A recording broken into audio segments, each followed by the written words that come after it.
บายดีพี่น้องเมื่อนี้มาบุญอยู่วัดดงเพิงบ้านดงบองเมืองสาธานีนครหลวงเวียงจันทร์พี่น้องเป็นยกยอดโซฟาเด้อพี่น้องเด้อ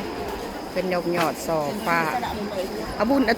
กุศลมาฝากไว้ตอนพี่น้องเด้อตอนนี้เพิ่นกำลังจะเริ่มพิธียกยอดโซฟา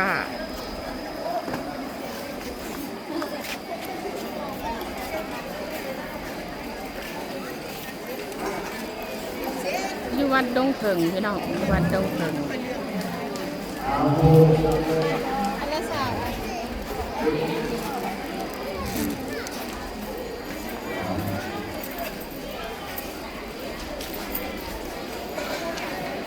เอาที่แจ้งการให้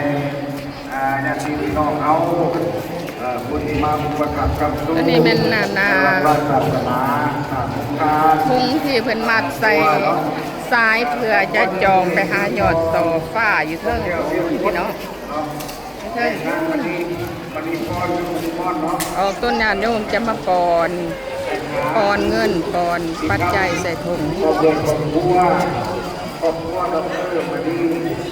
จะปอนใส่ถุงนี้พี่น้องจะปอนใส่ถุงนี้แล้วมันก็จะดึงขึ้นไปสู่ยอดโซฟาสูงๆพี่น้องเลยพี่น้องผู้ใดบ่เคยเห็นจะเก็บภาพให้พี่น้องเบิ่งเด้อค่ะใครยังบ่เคยเห็นแ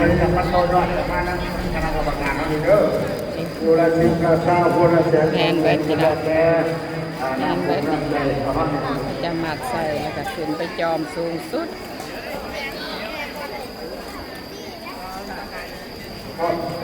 ในงานทุกท่านเข้าไปทุกท่านเอาคุณเป็นคนตั้งสายเงินคุณพาวันดีแล้วคุณสองคณะเรื่องนี้อันนี้เป็นยอดโซฟาที่จะเดินขึ้นไปอีกบนโดนนี่พี่น้องเดินที่นั่งบุคลงนั่งสายฝนนั่งมีควันหรือว่านั่ง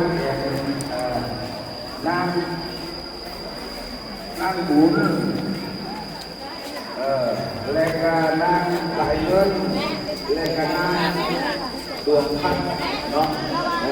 ขอให้ได้บุญกุศลเวลาได้บุญหลานเด้อในโชคในมาในทางที่ให้เราไปด้วยและครอบครัวต้องไปทักท่าไม่ทันเถิดเป็นนางไทยวันนี้วันอาทิตย์ครอบครัวครอบครัวนางพอพิดาคณะ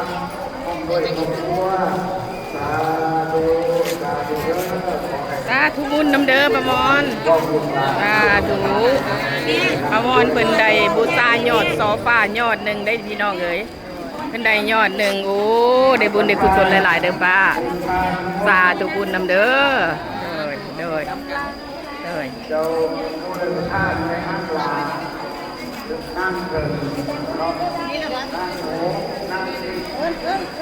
อันนี้เป็นบูธน้ำเขาเนาะนั่งโหนั่งลานี่แต่แซ่บน้ำมะอื้อน้ำมะอื้อขายดีเลยโอ้น้ำมะอื้อเบิร์ดก่อนหมูเลยยังนาโอเลี้ยงพี่น้องเอ๋ยยังโอเลี้ยงยังน้ำตัวดำยังโอเลี้ยงยังน้ำตัวดำ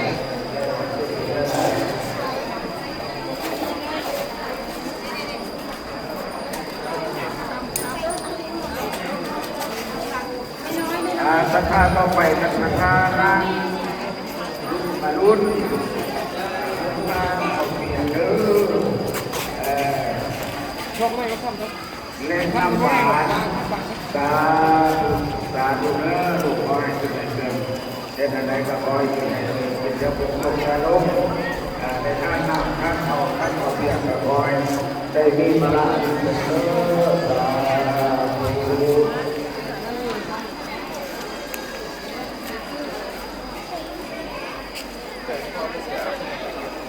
ขอประสบภัยเด้อดีหลานน้อยลูกแม่เนี่ยมาอยู่นั่นทุกอาราเด้อ กับผู้นี้ผู้นี้ผู้น้อยเป็นไงดีคุณบ้าลูกเลยนะลูกเลยนะเป็นพ่อลูกนะบรรยากาศไทยดีเรื่องลูกเนี่ยพวกเราพวกลูกเราเลยวันนี้ที่เราจะมาเอาลูกเนี่ยเด้อมาเอาลูก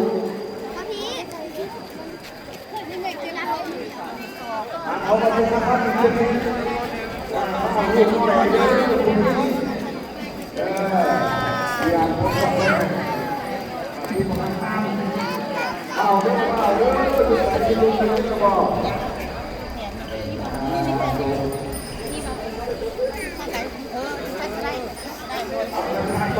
เอาพี่น้องเบิร์ดเท่านี้ก่อนขอบใจหลายๆที่ติดตามรับชมฝากกดไลค์กดแชร์2 จันทร์ไลฟ์แนลเดี๋ยวพี่น้องขอบใจหลายๆเจ้าขอบใจยกยอดโซฟาที่วัดดงเพิงอำบานดงบองเมืองไซธานีนครหลวงวิทยาสปลาวพี่น้องเจ้าขอบใจหลายๆเจ้าเอาบุญไปฝากพี่น้องทุกคนเด้อสาธุสาธุ